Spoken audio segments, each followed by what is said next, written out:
Alright guys, welcome to tutorial number 44, and in this tutorial it's actually going to be really easy. What I have to do is show you guys how to code the close crap method remember right here. Finally, once you're done having your conversation, once you chatted with someone and you had enough of them, you close out of the program and it closes all the crap in Java. It's pretty much the housekeeping stuff, what you need to do when you're done using streams and sockets, all that crap. So go ahead and make a new method outside or right under your while chatting method, because this is going to happen once you're done chatting. And we'll just name it, actually we need to code this first. Close streams and sockets after you are done chatting. Looks pretty good.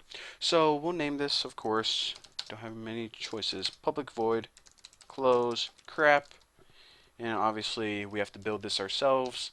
Java would not be ridiculous enough to name something close crap, although I wish there was a built-in method called close crap, because that would just make my day. But anyways, the first thing we want to do is give the user prompt that says, new line, closing, connections, dot dot dot, because we ain't done yet. Alright, so this just, wow, I definitely spelled connections like that. Are you kidding me? There you go. That's a little bit better. So now we just give them a nice little prompt that says, you know what, closing connections, that's what we're doing right now. Give us some time to do it. So remember when I told you guys that it would be stupid and also not very good in programming terms to let the user be able to type when they're not connected to anyone? Well, that's the first thing we want to do. We want to shut down their ability to type. So able to type, go ahead and set this equal to false. And this is another small method that we're going to have to build later on. So after this, how do we shut down everything? Well, we actually need to put it in a try catch statement. Try catch. And what do we want to catch? IO exception. IO exception.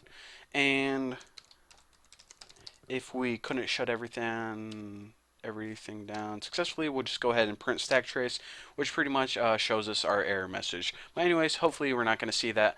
Hopefully what's going to happen is it's going to allow us to execute this try block, which consists of 3 very, very short lines of code. So the first thing we need to do is we need to close the streams when we are done with it. So remember the name of the first stream that we could send stuff to them was output. Go ahead and close this, which pretty much says, okay, you don't need that anymore. I'm just going to close it. The input stream, which pretty much allowed us to, receive messages from the user. Input, close, right like that. And the last thing that we need to do is we need to close the overall connection. So the socket, that's what I'm talking about. So connection, close, right there, closes the socket. So again, this closes the socket, or the main connection between your computer and another computer. The output closes the stream to them, and the input closes the stream from them. And you basically want to close things down, because if you don't, then it's just going to waste memory. And if you have a bunch of empty servers, or excuse me, empty streams and empty sockets sitting on your server that don't get used, then it's just going to eat your memory over and over and over again. Kind of be a waste of memory and resources on your server or computer. So guys, good news. That's all you have to do for closing crap down. Again, what this does is once you're done chatting, closes all the streams and sockets. Pretty much good housekeeping stuff.